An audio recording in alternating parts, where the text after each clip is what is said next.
Good day everyone! Today we will be discussing the propaganda movement, a significant campaign in Philippine history that sought political reforms during Spanish rule. This movement was led by Filipino intellectuals and expatriates who believe in peaceful change through education and advocacy. By the way, I am Noe Boy Franca And I am Sardani Manuel. And I am Alvin Caballero.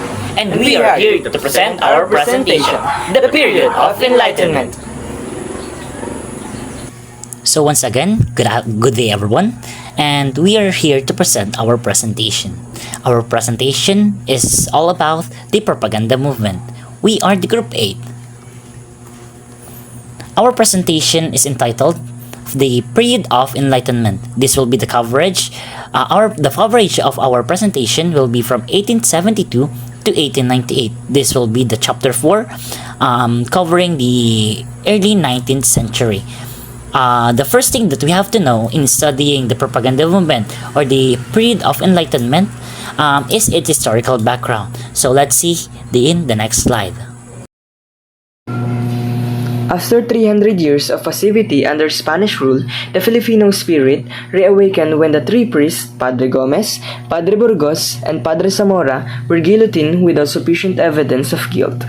This occurred on the 17th of February. This was but raised with the spirit of liberalism when the Philippines opened its doors to world trade and with the coming of a liberal leader in the person of Governor Carlos Maria de la Torre. Elementary pa lang, natatakal na natin ang Gumburza, sina Padre Gomez, Padre Burgos, and Padre Zamora. Sila ay inakasahan at binitay sa pagkakaalam na sila ay tumutulong sa revolusyon laban sa Espanya. Sa pagkakabitay sa kanilang tatlo, dito nagsimula at nag-alab ang mga Pilipino na makamit ang kalayaan. Dito rin nagsimula ang pag-aalab ni Dr. Jose Rizal upang magsulat ng kanyang mga libro. The Spaniards were unable to suppress the tide of rebellion among the Filipinos. The once religious spirit transformed itself into one of nationalism, and the Filipinos demanded changes in the government and in the church.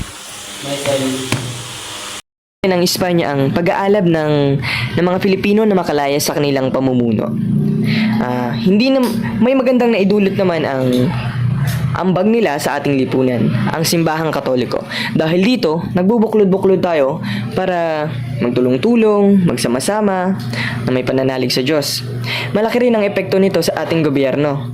Dahil dito, mas umaayos ang ating pamumuno, na nakakatulong ito para mas maging maayos ang pagpapatupad ng batas. The second thing that we have to remember, aside from the historical background, is its important events. So talking about the historical events, we're going to tackle all about the thing that Jose Rizal and other heroes done with regards to the propaganda movement. So let's tackle it up and let's begin. Several key events marked the progress of the movement. In 1882, Rizal traveled to Spain to further his education and begin advocating for reforms. And 5 years later, in 1887, he published Nalimi Tangere, a novel that exposed the oppression of Filipinos under Spanish rule. By 1889, the movement gained momentum with the establishment of La Solidaridad. Rizal continued his advocacy and published El Filibusterismo in 1891, calling for stronger resistance against Spanish abuses. However, when he formed La Liga Filipina in 1892, the Spanish authorities saw it as a threat and exiled him to Dapitan. By 1896, the movement has lost its influence as Filipinos turned to revolution instead of reform. After that, we have discussed the historical backgrounds and important events with regards to the propaganda movement. Let's proceed to its objectives. The propaganda movement from 1872 to 1896. So this movement was spearheaded mostly by the intellectual middle classes like Dr. Jose Rizal, our national hero, Marcelo H. Del Pilar, Graciano Lopez Haina, Antonio Luna, Mariano Ponce, Jose Maria Panganiban, and Pedro Paderno. Aside from these heroes or these personalities written in our presentation, there are a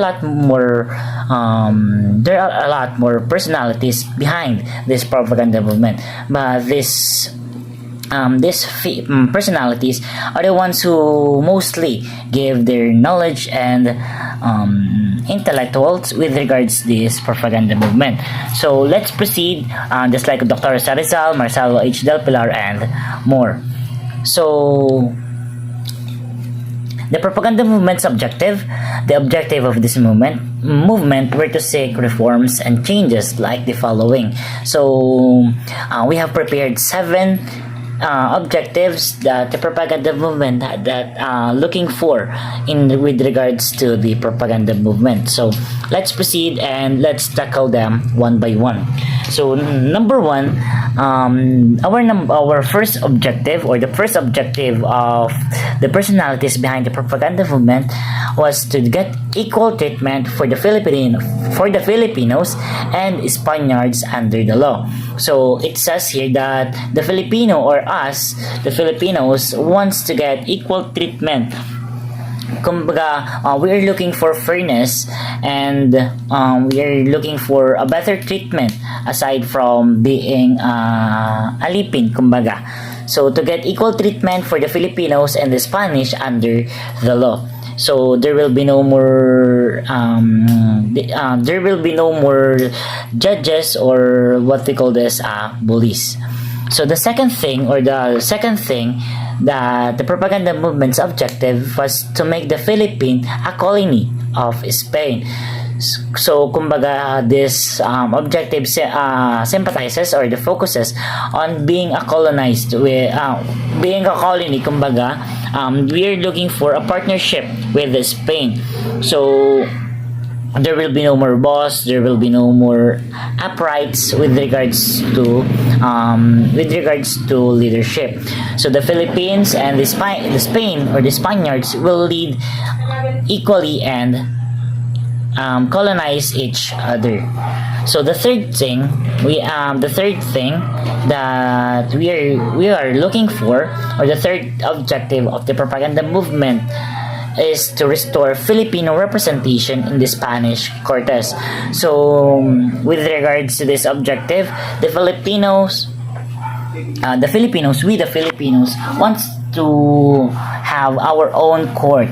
Kumbaga, we are looking for some reasons wherein we are going to have the representation, or we are going to have our judge, we will going to have our attorneys.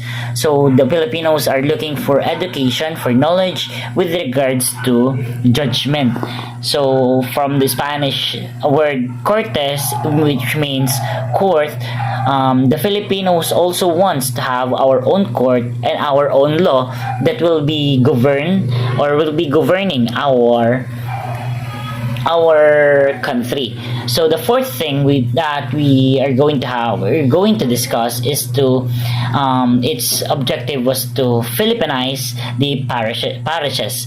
So with regards to this, let's move forward with the being a Philippinized.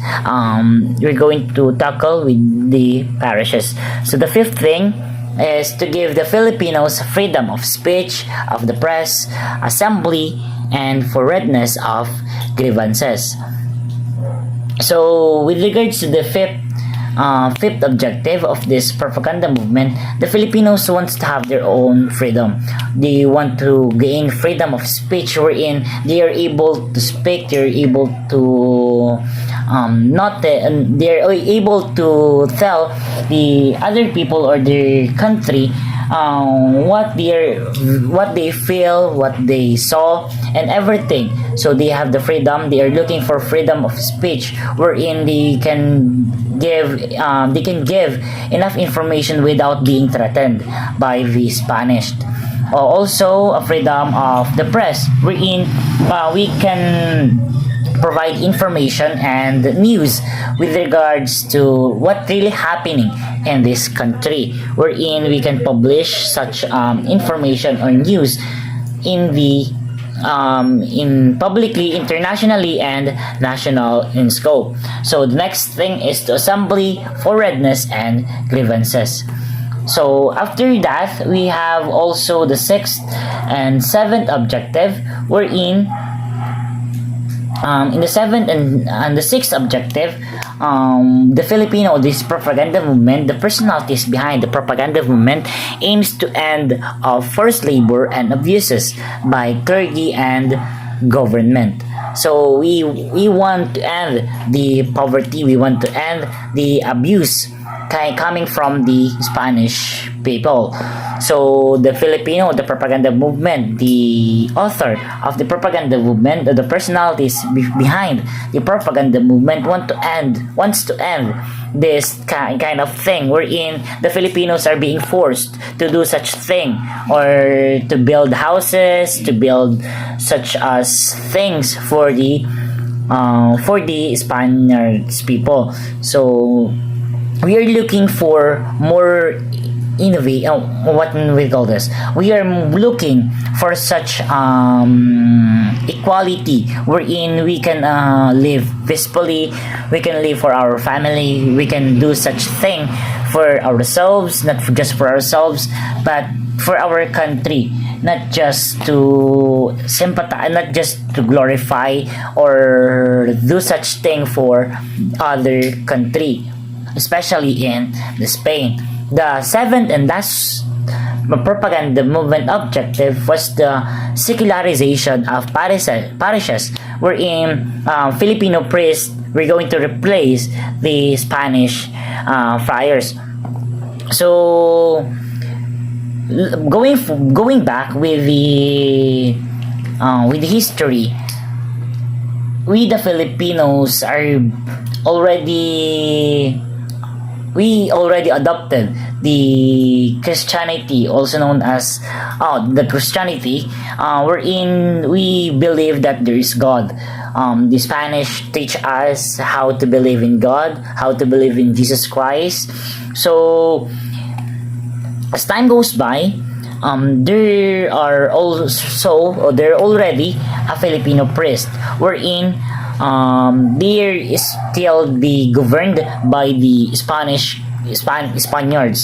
So this propaganda movement aims to replace the Spanish or the Spaniards, and for us to have our Filipino priest that we're going to replace, or we're going to teach us about the Christianity itself.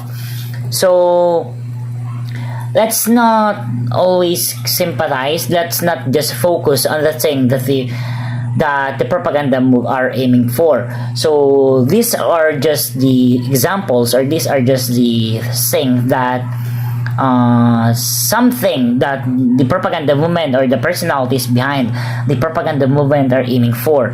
So let's keep searching, let's keep studying about the things that the personalities, or just like Dr. Salazar, Graciano Hop, Marcelo H. Del Pilar, that they are aiming for more, not just the seven. These are just examples. What I'm saying is these are just the things, or the seven things that they are aiming for. But there are a lot of more things that they are objecting. Just like they are aiming for what they call this. They're still aiming for the end of labors, just like that. And also the movement had several objectives. Also the second leads, just like what I said, firstly it sought equal treatment under the law, ensuring that Filipinos had the same rights as Spaniards.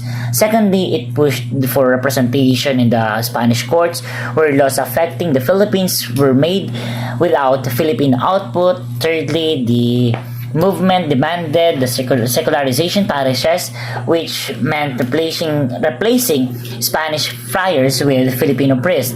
Additionally, it advocated for fundamental freedoms such as freedom of speech, freedom of press, and assembly.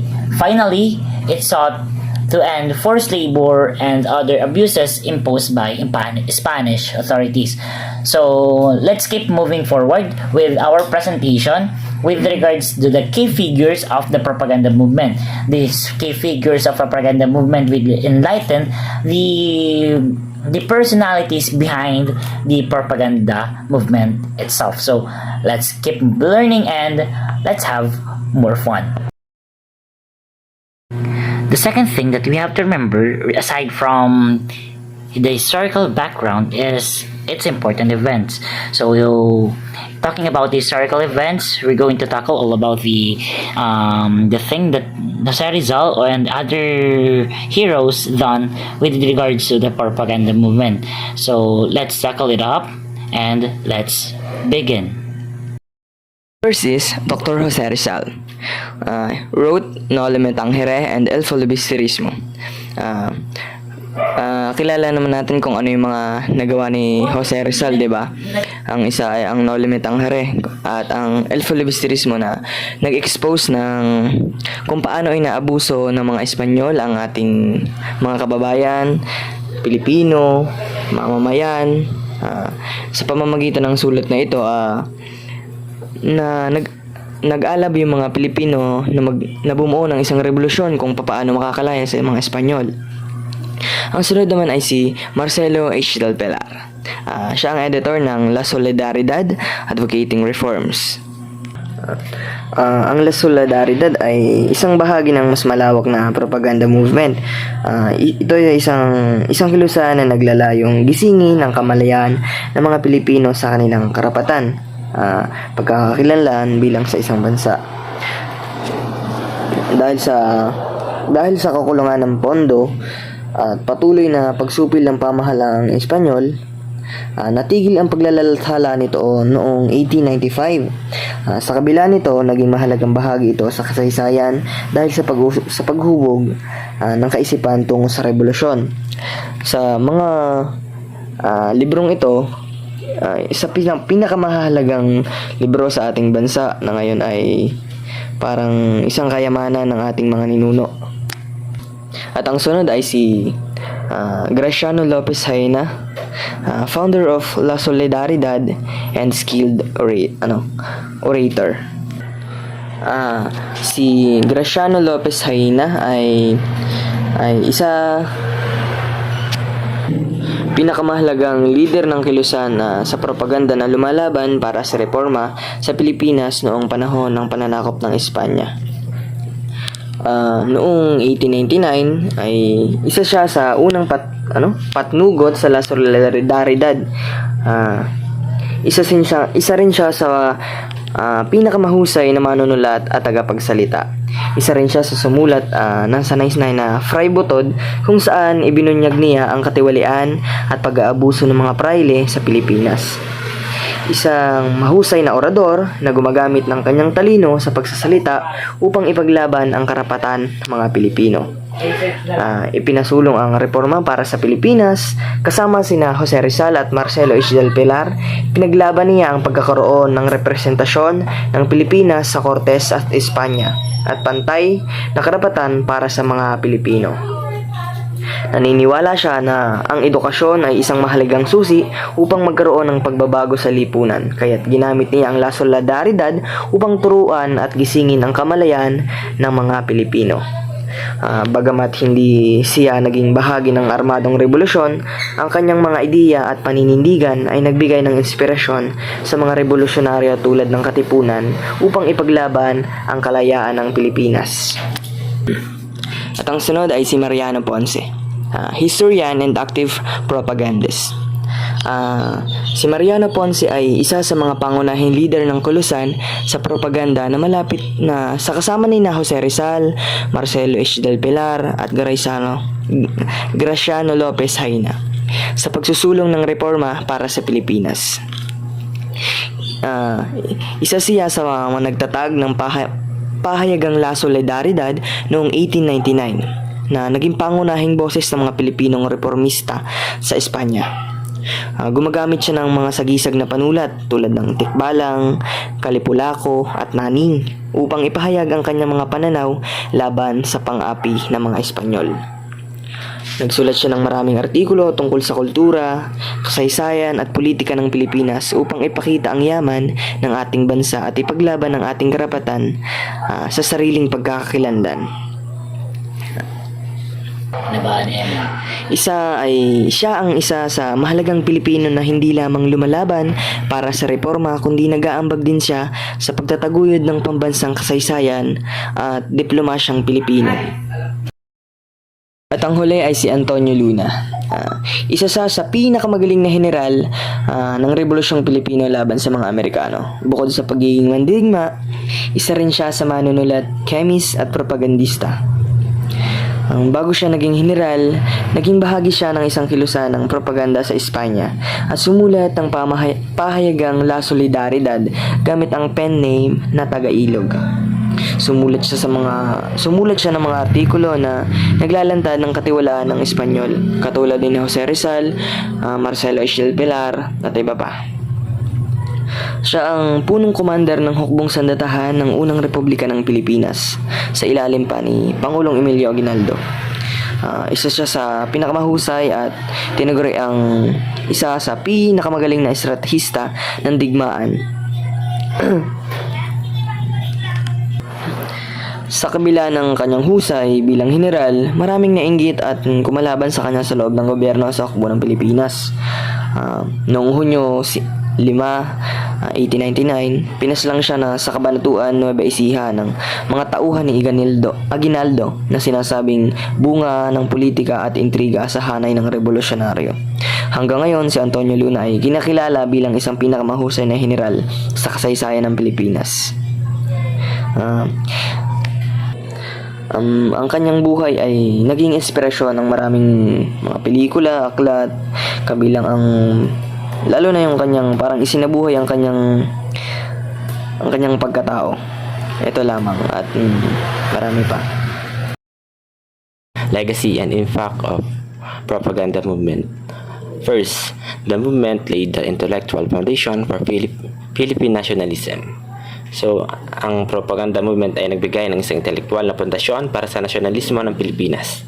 Sa pamamagitan ng mga istulat ng mga propagandista, namulat ang mga Pilipino sa pang-aapi ng mga Espanyol at nagsimulang ipaglaban ang kanilang karapatan.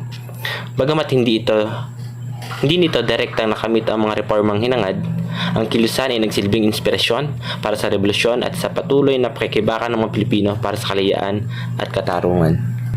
So, the second is inspired the Philippine Revolution of 1896 against Spanish rule. Ang propaganda movement ay nagmulat sa mga Pilipino tungkol sa mga pang-aabuso ng mga Espanyol at nagbigay inspirasyon sa mga mamamayan na ipaglaban ang kanilang karapatan. Ngunit nang mabigo itong makuha ang reformang inaasam, napagtanto ng maraming Pilipino na hindi sapat ang mapayapang paraan upang makamit ang pagbabago. Dahil dito, isinilang ang Katipunan, isang revolusyonaryong kilusan na naglayong lumaban para sa ganap na kasarinlan. Sa huli, ang pagsasanib ng ideolohikal sa pagising ng kilusan ng propaganda at ang armadong pakikibaka ng Katipunan ay naging daan tungo sa paglaya ng Pilipinas mula sa Espanya. Bagamat nagkaroon ng ibang hamon tulad ng pananakop ng Amerika, ang diwa ng revolusyon ay patuloy na nagbibigay inspirasyon sa mga Pilipino upang ipaglaban ang kalayaan, katarungan at tunay na kasarinlan. So, ang pangatlo is Rizal Martindom made him a national hero. So, ang pagkabayani ni Jose Rizal ay hindi lamang dahil sa kanyang mga sinulat at adhikain kundi lalo sa kanyang pagkamartir noong Desyembre 30, 1896. Sa pamamagitan ng kanyang kamatayan, naging malinaw sa mga Pilipino ang kawalang katarungan ng pamamahala ng Espanyol at lalo pang lumakas ang sigaw para sa kalayaan.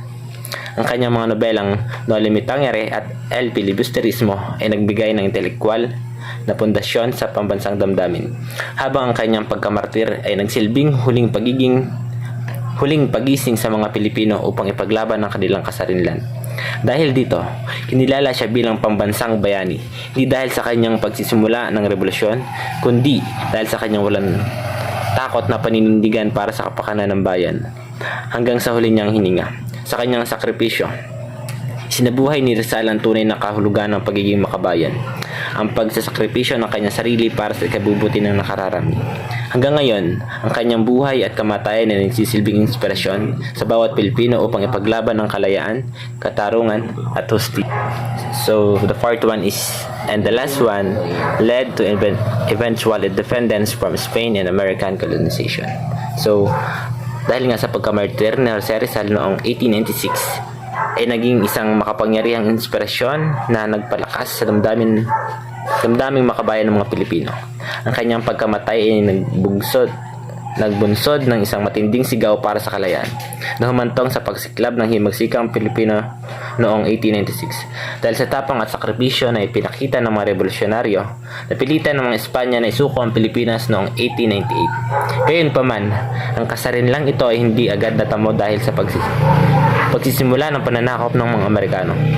Sa kabila nito, ang diwa ng kalayaan na itinanim ni Rizal at ng revolusyon ay nagpatuloy na nagbigay daan sa mga sumunod na henerasyon upang ipaglaban ang tunay na kasarinlan ng Pilipinas na tuluyang naabot noong Hunyo 4, 1946. Sa kabuuan, ang kamatayan ni Rizal ay hindi naging isang pagtatapos kundi isang simula ng mga mas malawak na pakikibaka ng mga Pilipino para sa kalayaan.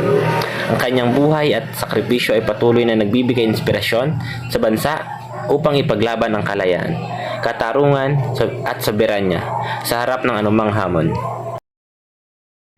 Before we proceed to the concluding part, let's just have a short review for us to enlighten and for us to make sure that we already understand and or understood the topic that we have discussed about the propaganda movement.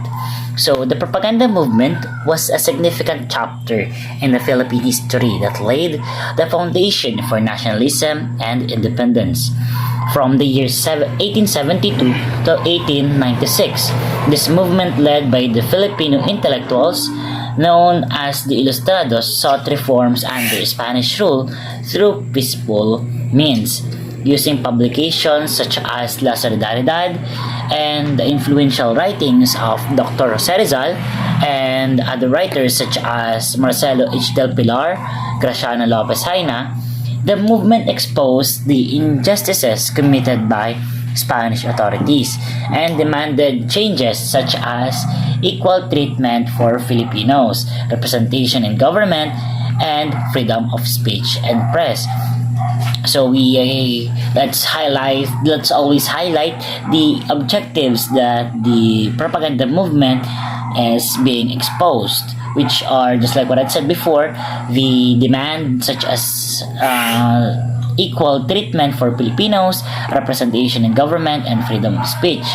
Also, despite its noble objectives, the movement ultimately failed to achieve its immediate goals. Spanish authorities refused to grant reforms, and the propagandists faced increasing censorship and financial struggles. The arrest and execution of Dr. Jose Rizal in 1896 marked the end of the movement, as the Filipinos shifted from peaceful reform and advocacy to armed revolution.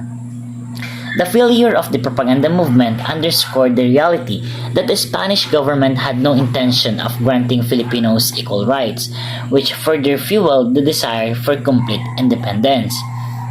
Although the movement did not achieve its immediate aims, its impact on Philippine history was profound. It was awakened as a sense of national identity among Filipinos and directly inspired the Filipino Revolution.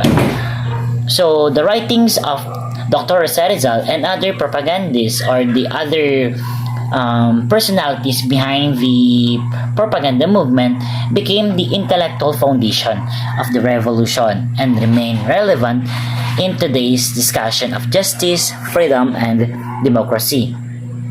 So, at last, the propaganda movement was a vital force in shaping the consciousness of Filipinos.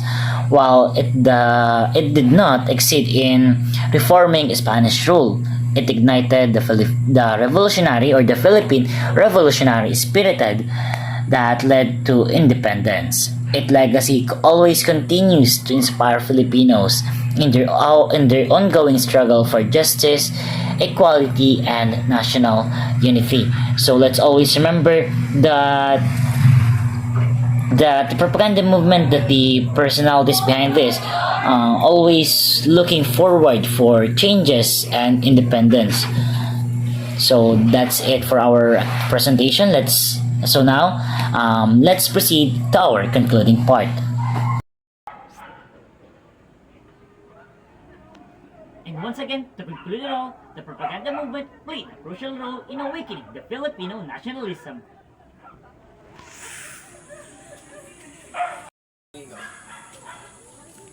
To it failed to achieve reforms, it paved the way for the Philippine Revolution.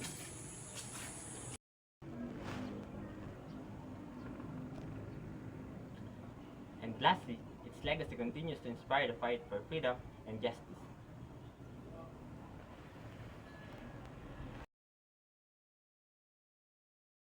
Pose with the